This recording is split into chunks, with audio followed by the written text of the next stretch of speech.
America అధ్యక్షుడు Donald Trump పై కాల్పుల కలకలం.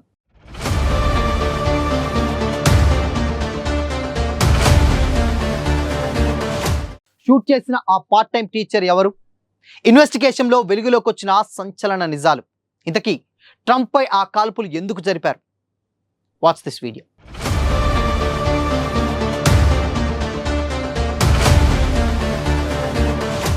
నమస్తే, welcome to Disha TV. America అధ్యక్షుడు ట్రంప్ లక్ష్యంగా కాల్పులు జరగడం కలకలం రేపుతుంది. వాషింగ్టన్ డీసీలో జరిగినటువంటి ప్రతిష్టాత్మక వైట్ హౌస్ కరస్పాండెంట్స్ డిన్నర్ కార్యక్రమంలో ఈ ఘటన చోటు చేసుకుంది. అధ్యక్షుడు డొనాల్డ్ ట్రంప్ ఇతర ప్రముఖులు హాజరైన ఈ వేడుకలో అతిథులకు సలాడ్ వడ్డిస్తున్నటువంటి టైంలో అనూహ్యంగా ఓ వ్యక్తి షాట్ గన్, హ్యాండ్ గన్, పలు కత్తులతో సీక్రెట్ సర్వీస్ భద్రతా చెక్ పాయింట్ పైకి దూసుకొచ్చాడు. అతన్ని ఆపేందుకు భద్రతా సిబ్బంది ప్రయత్నించగా సుమారు 5 నుంచి 8 రౌండ్ల కాల్పుల శబ్దం వినిపించింది. వెంటనే స్పందించినటువంటి భద్రతా సిబ్బంది దుండగుడిని నేలపైకి లాగి బంధించారు. ఈ ప్రతిఘటనలో ఒక సీక్రెట్ సర్వీస్ ఏజెంట్కు బుల్లెట్ తగిలింది. అయితే ఆయన బుల్లెట్ ప్రూఫ్ జాకెట్ ధరించి ఉండడంతో ప్రాణాపాయం తప్పింది. ప్రస్తుతం ఆయన హాస్పిటల్లో చికిత్స పొందుతున్నారు. కాల్పుల శబ్దం వినగానే ప్రాణభయంతో అతిథులు టేబుళ్ల కింద తలదాచుకున్నారు. వెంటనే భద్రతా వలయం ఏర్పాటు చేసిన సీక్రెట్ సర్వీస్ ఏజెంట్లు ట్రంప్ ప్రథమ మహిళ మెలానియా, ఉపాధ్యక్షుడు జేడీ వాన్స్ సహా ఇతర కేబినెట్ మంత్రులను సురక్షిత ప్రాంతానికి తరలించారు. ప్రస్తుతం పోలీసుల అదుపులో ఉన్న నిందితుడిని కాలిఫోర్నియాలోని టొరెన్స్ కు చెందినటువంటి కోల్ థామస్ ఎలెన్ 31 years గా గుర్తించారు. ఇతను C2 ఎడ్యుకేషన్లో పార్ట్ టైం టీచర్గా, వీడియో గేమ్ డెవలపర్గా పనిచేస్తున్నాడు. 2024 డిసెంబర్లో సంస్థ టీచర్ ఆఫ్ ద మంత్గా కూడా అతన్ని ఎంపిక చేసింది. కాలిఫోర్నియా ఇన్స్టిట్యూట్ ఆఫ్ టెక్నాలజీ 2017 నుంచి mechanical engineering, California state university నుంచి కంప్యూటర్ సైన్స్లో మాస్టర్స్ పూర్తి చేశాడు.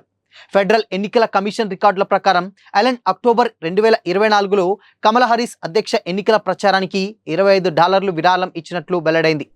ప్రస్తుతం నిందితుడిని హాస్పిటల్లో ఉంచి వైద్య పరీక్షలు నిర్వహిస్తున్నారు. ఫెడరల్ అధికారిపై ప్రమాదకరమైనటువంటి ఆయుధంతో దాడి, హింసాత్మక నేరంలో తుపాకీ వినియోగం తదితర తీవ్రమైన అభియోగాలతో DCUS అటార్నీ నిందితుడిపై కేసులు నమోదు చేశారు. సోమవారం అతన్ని కోర్టులో హాజరుపరచనున్నారు. ఈ ఘటన అనంతరం వైట్ హౌస్లో ఏర్పాటు చేసిన విలేకరుల సమావేశంలో ట్రంప్ మాట్లాడారు. ఇదొక లోన్ వుల్ఫ్, ఒంటరి వ్యక్తి చర్య అని కూడా, దీని వెనుక పెద్ద కుట్ర ఉందనుకోవడం లేదని స్పష్టం చేశారు. కాల్పుల శబ్దం విన్నప్పుడు ట్రేలు కింద పడ్డాయనుకున్నానని, కానీ భద్రతా సిబ్బంది అద్భుతంగా పనిచేశారని కొనియాడారు.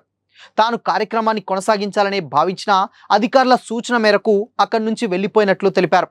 వాయిదా పడినటువంటి ఈ కార్యక్రమాన్ని 30 రోజుల్లో మరింత సురక్షితమైనటువంటి ప్రదేశంలో నిర్వహిస్తామన్నారు. తనపై ఇలాంటి దాడి జరగడం ఇదే తొలిసారి కాదని, జూలై 2024లో పెన్సిల్వేనియాలోని బట్లర్లో జరిగినటువంటి ఎన్నికల ర్యాలీలోనూ తనపై కాల్పులు జరిగిన విషయాన్ని గుర్తు చేశారు. అధ్యక్ష పదవి అనేది ప్రమాదకరమైనటువంటి వృత్తి అని ట్రంప్ కామెంట్ చేశారు. మరోవైపు కట్టుదిట్టమైనటువంటి భద్రత ఉండే ఈవెంట్లో ఒక వ్యక్తి ఇన్ని ఆయుధాలతో చెక్ పాయింట్ వరకు రావడంపై విమర్శలు వ్యక్తమవుతున్నాయి. భద్రతా వలయాన్ని దాటుకొని దుండగుడు అంత దూరం రావడం ఆందోళన కలిగించే విషయమని మాజీ FBI డిప్యూటీ డైరెక్టర్ ఆండ్రూ మెక్కేబ్ అభిప్రాయపడ్డారు. భవిష్యత్తులో సీక్రెట్ సర్వీస్ తమ భద్రతా ప్రణాళికను పునఃసమీక్షించుకోవాల్సి ఉన్న అవసరం ఉందని కూడా అన్నారు. ట్రంప్ పై జరిగినటువంటి దాడిని పలువురు ప్రపంచ దేశాల అధినేతలు సైతం ఖండిస్తున్నారు. ఈ దాడి పట్ల భారత ప్రధాని నరేంద్ర మోడీ కూడా విచారం వ్యక్తం చేశారు. తాజా భద్రతా ఘటన తర్వాత అధ్యక్షుడు ట్రంప్ క్షేమంగా ఉన్నారని తెలిసి ఊరట చెందినట్లు చెప్పారు. ప్రజాస్వామ్యంలో హింసకు స్థానం లేదని, దీనిని నిస్సందేహంగా ఖండించాలని మోడీ చెప్పుకొచ్చారు. న్యూయార్క్ మేయర్ జోహ్రాన్ మామ్జానీ తదితర ప్రముఖులు కూడా ఈ రాజకీయ హింసను తీవ్రంగా ఖండించారు.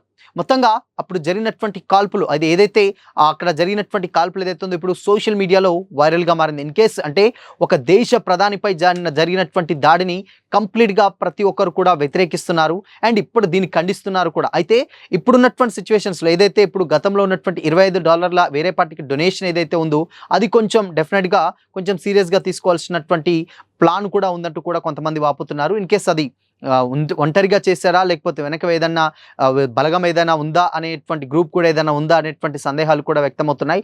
బట్ ఏదేమైనప్పటికీ కూడా ఇది ఏదైతే ట్రంప్ కూడా ఇప్పుడు దీని మీద మాట్లాడిన తర్వాత ఇది ఈజీగా ఒక వ్యక్తి మాత్రమే చేశాడు అని కూడా చెప్పడం కొంచెం ఆశ్చర్యకరంగా మారింది. అంటే ఒక దాడి జరిగినప్పుడు అంత పర్ఫెక్ట్గా చేసినటువంటి దాడిని తిప్పికొట్టారు అక్కడ ఉన్నటువంటి భద్రతా వలయం, కంప్లీట్గా వాళ్ళు ఆ విషయంలో సక్సెస్ అయ్యారు. కానీ చెక్ పాయింట్ వరకు ఎలా వచ్చారు అంటే 1 కాదు 2 కాదు, ఒక 3 నుంచి 4 ఆయుధాలు, రకరకాలైన రకాలైనటువంటి ఆయుధాలు ఉన్నాయి. ఆ ఆయుధాలను చెక్ పాయింట్‌ని దాటుకొని దాడి చేసేంటి విధంగా అక్కడ ఏం చేస్తున్నారు సెక్యూరిటీ సిబ్బంది అని కూడా చాలా మంది అయితే కామెంట్స్ చేస్తున్నారు. బట్ ఏదేమైనప్పటికీ కూడా ఇది ఒక గ్రూప్‌గా కాదు, ఒక్కరి మీద జరిగింది. అండ్ నాకు అంటే ఇప్పుడున్నటువంటి పరిస్థితుల్లో నా గతంలో ఇలాంటి దాడులేమి కొత్త కాదు.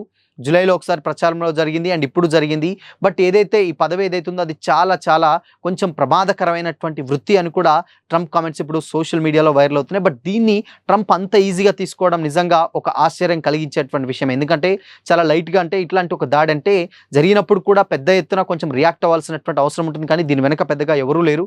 జస్ట్ క్యాజువల్‌గా అది ఒక్క వ్యక్తి మాత్రమే చేశాడని చెప్పడం నిజంగా కొంచెం షాకింగ్ కలిగించే విషయం. బట్ ఏదేమైనప్పటికీ కూడా ఒక ప్రెసిడెంట్‌ని ఇలాంటి దాడి చేయడం అనేది కొంచెం ఇబ్బందికరమైనటువంటి అంశమేనని కూడా చాలా మంది రాజకీయ విశ్లేషకులు భావిస్తున్నారు.